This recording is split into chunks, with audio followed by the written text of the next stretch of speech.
Bon, ben bonjour tout le monde. Je vais lancer une vidéo, on va commencer par ça. Merci beaucoup tout le monde d'être venu. Il y a une centaine de camions, là. Je sais qu'il y en a aussi à l'église, à l'école. Merci beaucoup tout le monde d'être venu. Aujourd'hui, on est là pour la famille. Donc, merci beaucoup. Je vais vous passer la famille aussi qui ont des choses à vous dire. La manière que ça va se dérouler également, c'est qu'à la fin, on va envoyer des ballons avec la musique. Et après ça, les journalistes vont être invités à venir rencontrer la famille pour poser des questions et tout. Ça va faire plaisir de pouvoir répondre à toutes vos questions. Okay? Donc, je vais commencer par David, qui va vous parler. Et ainsi de suite, on va passer par après. Merci. Le micro proche, David. Bonjour à tous. Tout d'abord, j'aimerais remercier la mairesse de Vallée-Jonction, Mme Drouin, pour sa précieuse collaboration, la Sûreté du Québec, le ministère des Transports, le service d'incendie de Vallée-Jonction et tous ceux qui ont accepté de nous prêter leur stationnement pour qu'on puisse rendre hommage aujourd'hui à notre Alexandra. Je tiens aussi à remercier tous les intervenants qui ont été sur la scène de l'accident. Merci spécial à Steve Bourgeois pour son implication et son dévouement depuis le jour 1. Merci à tous ceux qui sont présents avec nous aujourd'hui. Alexandra était pour moi ma sœur, toujours présente pour moi dans les meilleurs et les pires moments de ma vie. Je croyais pas que les derniers textos que j'allais recevoir de sa part allaient être de l'alerte de l'accident et de la fin de son trajet, la morgue. Alexandra, on t'aime. Aujourd'hui, on est toutes là pour toi. Veille sur ta maman Nathalie, ton conjoint Maxime, sur tous tes proches, et tous ceux qui sont là aujourd'hui. Je laisse maintenant la parole à Nathalie. Merci beaucoup. Merci d'être là.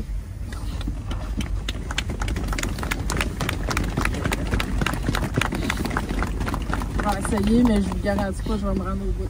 Je un peu plus proche. Oui. Il n'y a pas de mots pour exprimer la douleur de perdre un enfant. Alexandra était une âme lumineuse, une étoile qui aurait donné la lune aux gens qu'elle aimait.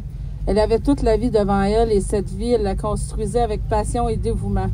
Elle avait trouvé un travail qu'elle adorait auprès de personnes avec des limitations intellectuelles. Pour elle, c'était bien plus qu'un simple emploi, c'était une deuxième famille. Alexandra, avec sa détermination et sa persévérance, aurait pu déplacer des montagnes. Elle avait su se créer une belle vie, pleine d'amour aux côtés d'un amoureux qu'elle adorait et qui s'occupait si bien d'elle. Sa vie d'adulte commençait à peine, mais déjà, elle rêvait grand. Elle avait des projets plein la tête et sans aucun doute, elle aurait tout fait pour les réaliser. Mais le 18 décembre, le temps s'est figé. L'étoile s'est éteinte. Le vide qu'elle laisse derrière elle est immense et indescriptible. Personne ne devrait connaître une telle douleur, ce gouffre qui nous habite depuis qu'elle est partie. Dans cette tragédie, nous avons découvert des vérités bouleversantes, des réalités qui nous concernent tous. Jamais je n'aurais imaginé devoir me battre pour la sécurité de ma famille. Mais aujourd'hui, entourée par tant de personnes réunies en hommage à Alexandra, je trouve un peu d'espoir. L'espoir que nous pourrons faire changer les choses. Merci du fond du cœur à tous ceux qui nous ont envoyé des messages de soutien. Ça, c'est... Il n'y a pas de mots pour dire comment on se sent. On est déjà très bien entourés. Vous voyez, là? On a une très grande famille. Mais de voir que les gens qu'on ne connaît pas, qui prennent le temps, des gens comme Steve Bourgeois qui, depuis le jour 1, sont là, qu'on n'avait jamais vu, qu'on savait pas qu'une belle personne comme ça pouvait exister. Sincèrement, merci. Merci, Steve. Merci aux enquêteurs qui feront la lumière sur cette tragédie. Un merci très spécial à Steve, moi je me répète. Puis un merci énorme aux camionneurs qui est ici solidaire. Sachez que nous faisons la part des choses. On a des amis qui sont camionneurs. Non, on ne met pas tout le monde dans le même panier. Non, on sait que c'est pas tout le monde qui a la même formation. Ça, c'est important de vous le dire parce que on est capable de faire la part des choses. Au Québec, c'est inadmissible qu'il soit possible d'obtenir un permis de classe 1 en seulement 30 jours. Sans formation obligatoire. Moi, c'est quelque chose que je ne savais pas puis que probablement 99,9% des Québécois ne savent pas. C'est pas une simple formalité, c'est pas un permis de scooter, c'est une responsabilité énorme. C'est une question de sécurité publique. Des vies dépendent de ces décisions. On peut pas demain matin se lever, dire qu'on va aller à la SAC, passer un examen théorique, faire un petit peu de pratique, réussir un examen pratique et partir sur la route avec des camions comme ça. Moi, je serais un danger public incroyable, là. Je pensais pas... On découvre des choses qui sont inimaginables. J'ai un message pour Mme Guilbeault. Mme Guilbeault, vous avez le pouvoir de changer les choses dès demain. Fermez cette côte aux camions. On l'a vu, là, ils nous ont dit qu'ils allaient attendre le rapport du coroner. C'est inacceptable. Un rapport de coroner, ça peut prendre 1 an. N'attendez pas un rapport de coroner qui prendra des mois. Prévenez notre tragédie avant qu'elle ne se produise. Prenez les mesures nécessaires pour protéger nos familles, nos enfants. Je sais que c'est compliqué de fermer une côte, de fermer un chemin au camion. Je sais que ça va prendre des études. On n'est pas totalement inconscient de ce qu'on demande. Mais demain matin, la ministre Guilbeault pourrait se lever et dire cette côte-là, elle est fermée tant qu'on n'a pas des réponses, tant qu'on n'a pas des pistes de solutions, tant qu'on ne sait pas ce qu'on va faire, cette côte-là pourrait être fermée. Demain matin, si personne ne fait rien, ben je considère que s'il y a un autre accident ici, là, c'est eux qui vont être les responsables de ce qui va arriver. Puis on ne peut pas appeler ça un accident, c'est impossible. C'est un accident, là, ça arrive, ça aurait pu être évité, c'est pas un accident. Il y a trop de choses qui ont été passées par-dessus pour qu'on considère ça comme un accident. Plus jamais personne ne m'appellera maman. Je ne serai jamais grand-mère. Je ne pourrai pas vieillir en regardant ma fille s'épanouir. Mais pour Alexandra et pour tous ceux qui partagent nos routes, nous devons agir. Ensemble, faisons en sorte que son histoire ne soit pas qu'une tragédie, mais le début d'un changement. Pour elle, pour nous tous. On fait ça aujourd'hui, mais on n'arrêtera pas, là. C'est pas ceux qui connaissent Alexandra. Si c'est arrivé à quelqu'un qu'elle connaissait, là, vous verriez qu'elle est plus intense que nous autres, là. Mais on n'arrêtera pas. On va continuer de chercher, puis on va continuer de bouger pour faire changer les choses. Puis si on est tout seul à le faire, ça n'arrivera jamais. Puis des tragédies comme ça, ben il va en avoir d'autres. Fait que rendu là, la balle est dans votre camp. Quand on va vous dire qu'on a besoin de vous autres pour sauver vos enfants, vos familles, si personne vient, on aura beau se débattre, on ne changera rien. André Arthur disait, puis je l'ai rencontré, puis c'est un homme de grande sagesse. Il disait, à la gang, on sait tout. Mais aujourd'hui, j'espère qu'un jour, on va être capable de dire qu'à la gang, on change tout. Je vais laisser la parole à Isabelle, qui nous a écrit une belle lettre. Puis je tenais à ce qu'elle vienne nous la lire. Merci, Isa.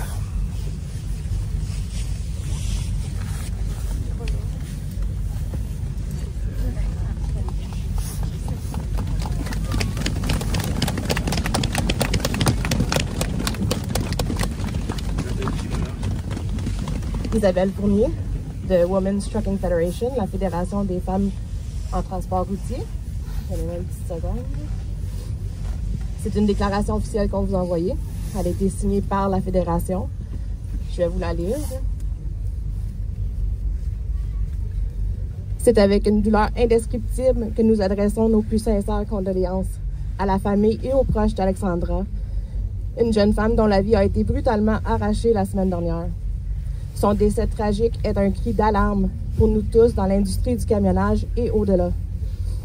Il est facile de pointer du doigt le conducteur impliqué, mais ce drame est le résultat d'un échec collectif.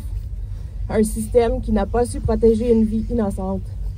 Ce n'est pas seulement un conducteur qui est responsable, mais aussi les gouvernements, les émetteurs de permis de classe 1, l'entreprise qui l'employait et le processus judiciaire au Québec qui, dans ce cas comme celui-ci, permet à des conducteurs de repartir sans être arrêtés immédiatement, même lorsque le comportement est perçu comme négligent.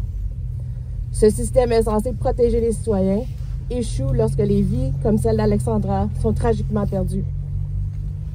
En tant qu'organisation, nous refusons de laisser ce drame devenir une simple statistique. Alexandra mérite beaucoup plus. Nous exigeons une réforme rigoureuse visant à évaluer les risques de fuite dans les cas d'accidents mortels. Nous demandons également des changements dans la réglementation, la formation des conducteurs de véhicules lourds, une responsabilisation accrue dans l'industrie et de plus grands efforts d'application de la loi par les forces de l'ordre responsables du transport routier. À la famille d'Alexandra, nous adressons nos excuses les plus sincères. Sachez que nous partageons votre douleur et nous nous battrons pour qu'un tel drame ne se reproduise jamais. Sa mémoire doit devenir un catalyseur pour un changement profond et durable. Ici, aujourd'hui, nous nous engageons à honorer Alexandra en travaillant sans relâche pour rebâtir une industrie et un système qui priorise la sécurité, les respects de la loi, la justice et la vie humaine avant tout. C'est avec toute notre compassion et notre détermination. Aïe.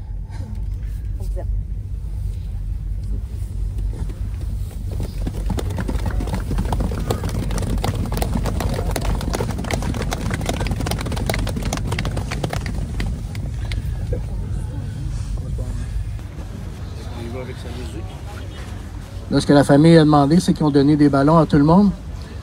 Ils vont faire jouer 2 chansons que Alexandra aimait bien. Donc, pendant la chanson, vous pouvez en laisser aller vos ballons. Il n'y a aucun problème. Ceux qui n'en ont pas, je pense qu'il y en a encore dans le fond là-bas. Puis après ces 2 chansons-là, ben, vous allez pouvoir quitter. Encore merci tout le monde d'être venu. Les journalistes, vous allez pouvoir tous venir avec la famille. On va pouvoir répondre à vos questions, ainsi de suite, il n'y a pas de problème. Je sais qu'il fait froid. Merci beaucoup d'être venus. Ceux qui sont venus avec des enfants, puis là, ils cachaient pas qu'ils pleurent, c'était familial aujourd'hui, il n'y a aucun problème, il ne devait pas avoir de gêne, rien. Là, je sais qu'il y en a qui sont partis, mais ça ne devait pas. Mais encore, merci beaucoup tout le monde. Aujourd'hui, c'était pour la famille. Puis on va continuer. La fédération aussi, ils veulent continuer là-dedans. On a des problèmes majeurs. Puis on va s'arranger de corriger ça dans l'année 2025. On sait que le gouvernement a le sourd d'oreille depuis plus de 10 ans.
là, on va prendre un peu de son.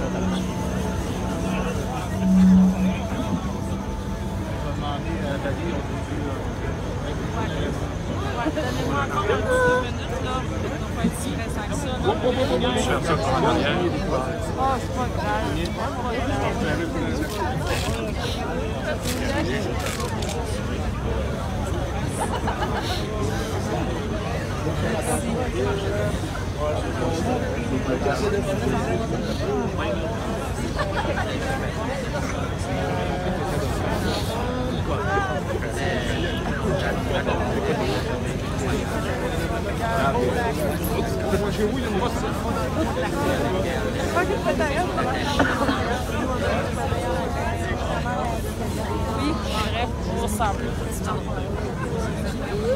Salut David, salut, ça fait plaisir.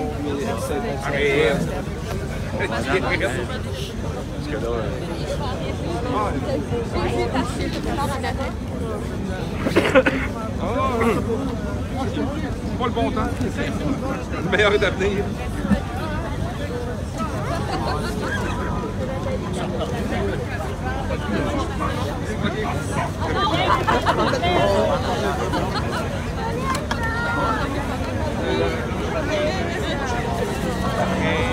C'est assez cube.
On va être voir dans le bois.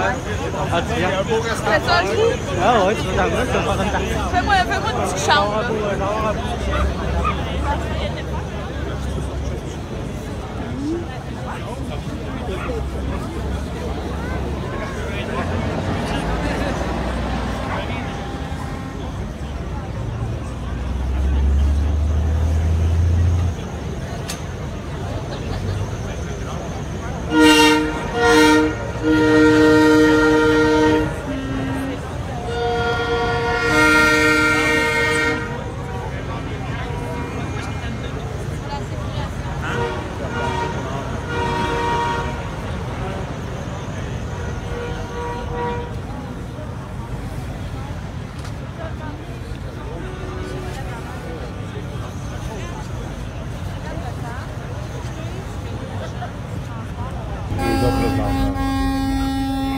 c'est sûr que va falloir qu'il y ait des choses qui changent.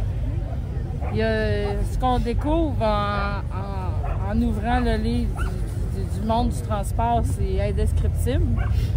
C'est pas des projets de loi, c'est pas des projets de loi que ça prend.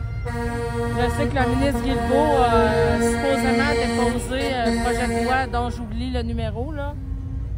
C'est pas... On l'a vu dans les dernières années, quand il y a quelque chose qui est important, ils peuvent le faire passer très rapidement. C'est ça qu'on demande au gouvernement. D'arrêter de remettre à plus tard. Un projet de loi comme ça, là, c'est pas censé être compliqué pour qu'il y ait de la formation, là. Tous les chefs de parti, n'importe quel, que ce soit tous les partis confondus, il n'y a personne demain matin qui peut s'opposer à ce que les camionneurs aient une formation obligatoire pour se promener avec des camions comme ça sur nos routes. Est-ce que vous êtes impressionné par le rassemblement d'aujourd'hui? Énormément, monsieur. Est-ce que vous espérez que ça va être le dernier? J'espère que ça va être le dernier. Est-ce que c'est au-delà de ce que vous espériez voir en nombre de personnes, de camions aujourd'hui sur place? Oui. On avait vu beaucoup de choses. On est dans le temps des fêtes. Il y a beaucoup de gens qui disaient on va être là ou on aimerait ça être là. J'ai pas tout suivi parce que j'ai laissé David et Steve gérer ça. Mais oui, je suis surpris aujourd'hui de voir tous les gens qui se sont déplacés. Puis on tient à le réitérer, on met pas tous les camionneurs dans le même panier. Il y a des gens qui ont suivi des formations, que c'est une très noble profession. C'est quand même eux qui nous nourrissent puis qui nous permettent de faire tout ce qu'on fait dans la vie. Là, parce que s'ils n'étaient pas là, nos tablettes d'épicerie seraient vides, on n'aurait pas d'essence, d'impôt à gaz. C'est une industrie qui est très importante, mais il y a des vides juridiques dans tout ça, puis il va falloir que le gouvernement mette ses culottes, puis qui travaille avec, qui prennent le temps d'écouter ce que les gens du transport ont à dire, qui trouvent les solutions puis qui les appliquent. Pas en promesse électorale, puis pas dans 10 ans, puis pas dans 4 ans, maintenant. Face à l'entreprise qui est mise en cause, est-ce que vous avez un message? Bien, pour l'instant, on sait très peu de choses. Hein? On sait que le camion appartient à une compagnie, le chauffeur travaille pour un autre. Il y a beaucoup d'informations qu'on n'a pas. Il y a beaucoup, ça, l'enquête va nous dire. C'est sûr que quand on voit les rapports de la CTQ, ça donne des très grands questionnements. Comment une entreprise qui a été arrêtée par des contrôleurs routiers avec des bris comme ça peut se promener sur la route en toute impunité? Moi, je comprends pas tout parce que je suis pas de ce monde-là. Prochaine grande étape, c'est les funérailles de votre fille le 25 janvier. Oui, 24-25 janvier. Puis à la suite de ça, parce que je sais que vous avez engagé Maître Marc Bellemare, ça va être quoi la suite des choses pour vous? Qu'est-ce qui va arriver? Allez-vous faire des interventions politiques? Allez-vous... C'est sûr. Nous, là, on va être là. Si ça prend 2 ans, ça va prendre 2 ans, mais ils vont nous entendre, puis très souvent. J'ose croire que les gens qu'on a élus vont nous ouvrir les portes et vont nous accompagner là-dedans. J'ose croire, j'espère. Il y a un message, j'avais dit à ministre Guilbeault un peu plus tôt dans le point de presse. Est-ce que quelqu'un du gouvernement près de l'entourage de la ministre ou la ministre elle-même qui a pris le temps de communiquer avec vous? Jamais. Jamais. Est-ce que M. Provençal veut communiquer avec vous? Je vais m'abstenir de commentaires parce que c'est quand même quelqu'un que je respecte d'une certaine façon. Ça a été fait très maladroitement. Mais il a communiqué avec vous? Oui, mais il est obligé de se faire dire de m'appeler. Puis l'appel, je vous dirais qu'on est restés tous très surpris. Très surpris. Je comprends qu'il y a des gens qui ne savent pas trop comment agir dans des situations comme ça, qui peuvent être mal à l'aise. Peut-être qu'ils ne savaient pas si on allait se mettre à hurler, si on allait être content de son appel. Mais j'ai trouvé ça maladroit. Mais s'il est là pour nous, puis il est prêt à venir avec nous autres pour faire des changements, ben... Comme le voit aujourd'hui le présent ici. Oui, c'est correct. S'il est là, puis s'il est prêt à nous aider, pas de problème. Mais comme je vous dis, on le sait, il y a des élections qui s'en viennent. On veut pas des promesses, on veut des actions. C'est ça qu'on veut. Moi, là, je peux vous promettre la lune, mais je vous la donnerai jamais. C'est ça qu'on veut. On veut des actions. Merci. Steve, as-tu vu quelque chose de semblable dans les dernières années aussi gros en termes d'accidents, surtout de On en a eu répercussions, mais ça, c'est. J'ai l'impression que ça. Est-ce que ça se pourrait, Nathalie, tu peux être là encore? Est-ce que ça se pourrait que ça pourrait être l'événement qui déclenche peut-être un événement ou un brassage d'idées, parce que tu en es conscient, à travers le Canada, c'est une vingtaine par jour. Là. Ouais. Ça a commencé à l'extérieur du Québec, puis là, ça commence à arriver au Québec. Il y a une victime, malheureusement. Je ne peux pas élaborer plus que ça. Non. On verra dans l'année qu'est-ce qui va se passer avec toute la suite. Ouais. Mais il y a eu, moi je peux le dire tout de suite, je sais que l'enquête va finir par le dire, mais il y a eu une négligence. C'est affiché tout le long sur la côte. Là. Ouais. Pas la faire ici, c'est plus simple que ça. J'ai une dernière question, tu l'as mentionné, Nathalie, je vais te soigner dans ton mot. Cette côte-là, j'ai parlé à beaucoup de camionneurs, puis je te dirais que 90% des gens seraient d'accord à ce qu'elle soit tout simplement inaccessible. Parce que quand tu mets, j'ai compté hier 17 panneaux en tout, plus quand c'est rendu que tu mets 17 panneaux. Tu sais, là, ce qu'il faut se rendre compte, là, c'est que la signalisation est là. C'est pas le problème. Mais la signalisation n'empêche pas quelqu'un de ne pas la suivre, de ne pas arrêter, de ne pas prendre le lit d'arrêt puis de tuer quelqu'un en bas de la côte. Exact. Ouais. C'est pas assez. Ouais. Ceux qui se souviennent, là, André Spénard, l'ancien député, a été maire de Saint-Joseph. Il y a eu 3 accidents dans la deuxième partie de la côte. Il s'est levé un matin puis il a dit c'est terminé. C'est un chemin du MTQ. Il a pris 2 gros blocs de ciment, il les a mis en haut. Ça descend plus dans la côte. Bon courage, Nathalie. Merci beaucoup. Steve, merci pour ce que tu as fait ici également. Donc, on est là pour vous autres. Merci beaucoup. Merci.